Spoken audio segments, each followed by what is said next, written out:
So before we even get into the video, I'm like into the video, before we dig all up into it, we're gonna take a second here and we're gonna create a new word. And that it's not even a new word; it's a new phrase. So let's get that straight. It's a phrase, not a word, because I don't need about nobody taking time to leave comments below and carrying on and all the crazy stuff that people like to do. So it's a phrase and not a word, just so we're clear. And that new phrase, okay, the new phrase that we're about to create is going to be gay shaming. Yes, that's GA to the Y, gay shaming. Okay, once more, GA to the mother Y. Okay. Gay shaming. And I'm telling you guys, because I'm sick of it. I'm so sick of it. I'm so sick of it in the black community. Gay shaming is a thing. And it's not the, let me not say the black community, because I hate when people paint with a broad brush. But I'm sick of gay shaming across the board. And gay shaming, and bear with me here, because I'm just going to make up a definition off the top of my head. Gay shaming is essentially using a sexuality other than heterosexuality, using a gender identity other than cisgendered as a means to shame, subjugate, or oppress, shall we say. And the reason I'm creating this word or creating this phrase, and maybe it's a phrase that already exists, I've never heard it used before. So, for all intents and purposes, we're creating it today, gay shaming. Gay shaming is essentially what Tamar Braxton is doing to Tank. Tank is not gay. He's very clear about that. He's a heterosexual male who's very comfortable in his sexuality, but Tamar is essentially branding him as gay to use it as a means to, I don't know, to hurt his brand, to vilify him as if being gay for some reason lessens his worth as a human being. And that's basically what gay shaming is. So, having said that, let's go ahead and get into this video. Get your knives, get your razors, whatever it is you need, because we's about to cut up in here for real, okay? So let's dig right up into this particular situation. And the situation at hand, what I'm talking about, is Tamar Braxton versus Tank. Now, if you've been under a rock this week, let me give you a brief synopsis of exactly what has been going down. So, Messy Tamar, in her true messy fashion, honey, I guess she and Tank, well, you know what? I'm not even about to just put all the mess-tasticness on the shoulders of Tamar Braxton, because Tank, he was dipping over, he was, drinking the Kool-Aid, and he didn't even make it. You feel what I'm saying? So, apparently Tamar has an issue with her band members. People were showing up, she purchased tickets, they didn't show up to shows, and she basically fired them and went on the internet to air her differences with her bandmates. Now Tank created a video, I think it was on Instagram and Snapchat, I don't know exactly where, look for it if you want to see it. And he basically goes into a room, and there we have all of Tamar Braxton's bandmates sitting there like, we were here, and the story she's giving you guys is fake and phony, because she's trying to make it seem like we were unreliable and not showing up. And I think there's also some issue with them being paid, not being paid for gigs. So Tank decides that he wants to be the spokesperson for the band, and he goes on Instagram and says, here they are. You said you couldn't find them, this, that, and the third, and he made Tamar feel some type of way. Now Tamar is the queen of the clapback, so it's hard for Tamar to just let anybody say anything sideways and not return the favor. So this is where it gets messy for me, and this is where there's so many things I want to say right now. I want to get them off my spirit, but I'm going to try to hold on to it. So, Tamar goes on Instagram and, she basically calls Tank, she questions his sexuality. Now, she doesn't blatantly say, you're gay, you're undercover, you're DL, but that's exactly what she was intimating. She said something about him liking to get his salad tossed, and basically saying if you're a man who likes to get your salad tossed, then that makes you gay.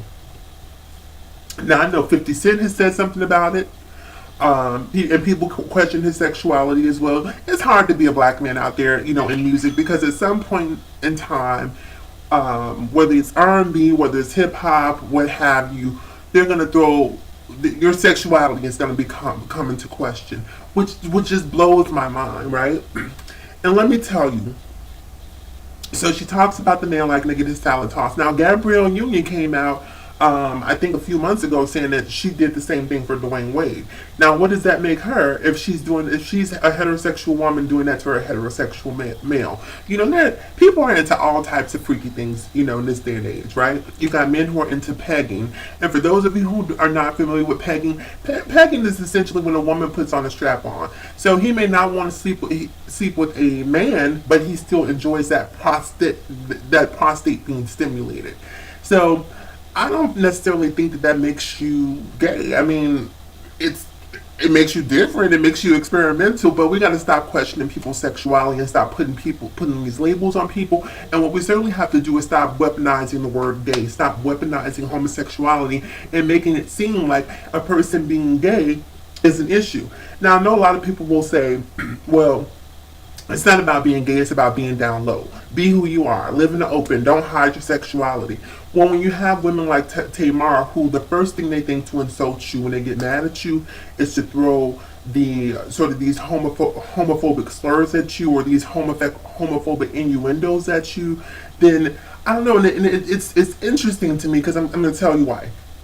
When you watch shows like pick a reality show with a primarily black ensemble cast, right? Whether it's Love and Hip Hop, whether it is Basketball Wives, whether it is Housewives of Atlanta, Potomac, whether it's the Braxtons. There is a heavy Married to Medicine. I don't know how I forgot that one, but there is a heavy gay influence in the vernacular that is used on those shows. These women, and this is something that let me get it together because I'm getting a little frazzled and I just want to make my point and I don't want to get emotional and leave stuff out. So what gets me is that these same women, right, who have these gay entourages around them doing their hair, doing their makeup, helping them out with their fashions, stealing the lingo, culturally appropriating the LGBTQIA lingo, because that's what it is. You're culturally appropriating. You're taking from one community. Madonna started it a long time ago, and it's just been happening ever since, where people, being gay, lesbian, bisexual, transsexual, intersex, asexual, queer, we want to keep you in the background, but what we want to do is borrow from your skills, borrow from your talent, and we want to propagate it as our own. So you see a lot of women who, like when you listen to Quad speak on Married to Medicine, when you listen to Mariah speak on Married to Medicine, it's even trickled down to Dr. Jackie, who I felt was a little bit more refined and polished. But you'll hear them day in, day out talking like gay men. They are just one penis and two testes short of being a gay man. So the affectations, the honey, let me read you, girl, please, girl, bye, all of that stuff is stuff that they've taken from the LGBTQIA, the black LGBTQIA community. And so when I hear Tamar go in on Tank, and now some of you might remember it was maybe a year or two ago, Tank performed for a Pride festival. And when he performed for this Pride Festival, people went crazy. They went berserk on this man. Oh, he's gay. Oh, I can't believe it. Now, these are the same black people who were in the streets rallying and talking about Black Lives Matter, hands up, don't shoot. But then they're quick to turn the hate right back on members of their own community. If you want to be counted, if you know what it feels like to be marginalized and to be relegated to second-class citizenship, why would you turn around and then do the same thing, try to subjugate another group of people because it makes you feel better, but at the same time you're holding rallies to get to make you feel equal to those who you feel that you're not equal to? So, shame on Tamar Braxton. I actually like Tamar, and I'm not saying that this is going to make me stop effing with her, but at the end of the day, I'm side-eyeing her. I got an eyebrow raised. I'm keeping a close watch on her because I just feel like, if you're that entrenched in the gay community, when your bestie, James Chanel, right? Y'all know Patty Pie guy, whatever. If that's your bestie and you're essentially saying that being who he is nasty, or being who he is you're using who he is as a slur, what does that say about you? That to me says that you're an opportunist, that you'll take from people as long as they have something to give to you, but at the end of the day, you're really disgusted by who and what he is. You know what I mean? So, and it's a real double standard in the black community. I'm telling you, because you can watch any hip hop video, you can watch any porn video, not that I do, any straight porn, and you're gonna see two women interacting together in an intimate way. And so black people have they've sort of taken this sort of passive approach towards lesbianism. That's been given the green light, that's been given the pass.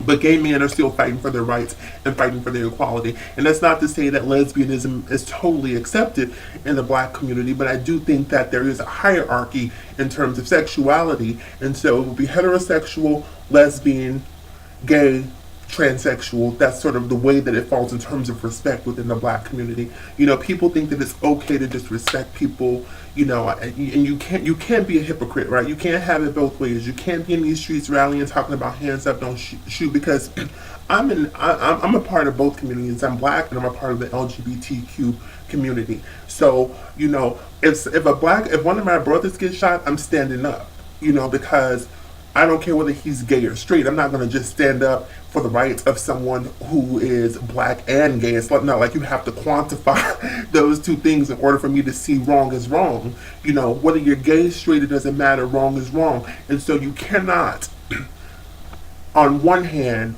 want equality, but at the same time disparage, berate, and demean people because they happen to be different from you. I mean, it's the same premise that you're being discriminated on. So when it comes to this issue with Tamar and Tank, I think Tank, you need to mind your own business first of all. If it don't have nothing to do with you, that was a little messy. Tamar's right about that. You was messy. You was all up in her business, all up in the Kool-Aid. Didn't know the flavor. Did not know the flavor.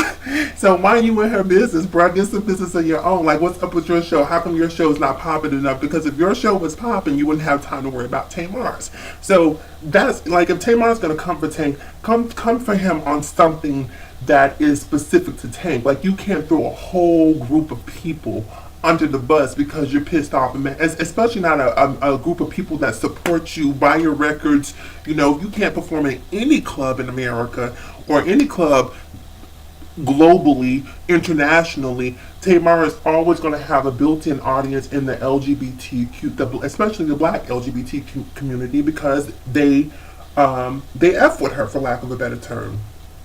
So for you to be willing to alienate them and to, you know, because it's just like Kaya, like when Kaya got mad at Madison, you know, and she says all these homophobic things, like, I can't mess with you no more, because at the end of the day, people show who they really are when they get mad and upset. You know, everyone likes to play nice when things are cool. When everything's copacetic, it's all good. But the moment a person gets upset, that's when you get a chance to see who they really are. And right now I'm seeing who Tamar really is. And also, I really want to do a secondary video and just talk about cultural appropriation as it relates to black women and the LGBTQ community. And this is not a video about black women. Shout out to all my sisters. Love black women, not in that way, but I love black women, support black women. I'm here for their causes, what have you. But at the same time, I'm speaking specifically to these black women who are on these reality TV shows, who have taken the black vernacular and the culture from, you know, because they're culture vultures, whether you want to say it or not. Because, you know, black culture isn't the only culture that can be encroached or poached upon. So I'm going to probably make another video when I get some more time. But comment below, whose side are you on? Who do you think is right? Do you think Tamar had every right to go in on Tank? And also, you know, I want to say this, right? Because all is fair in love and war, right? So when you get into it with somebody and, you know, words are flying back and forth, you might say some things in the heat of the moment that you may not necessarily feel about that group as a whole. But when you're going in and punches are flying, you're gonna go as hard as possible. You guys hear my phone ringing, so I gotta go. Comment, like, subscribe, and I'll talk to you guys again later. Make sure you keep those razors and those razors and those knives sharpened, because we are guaranteed to cut up again real soon.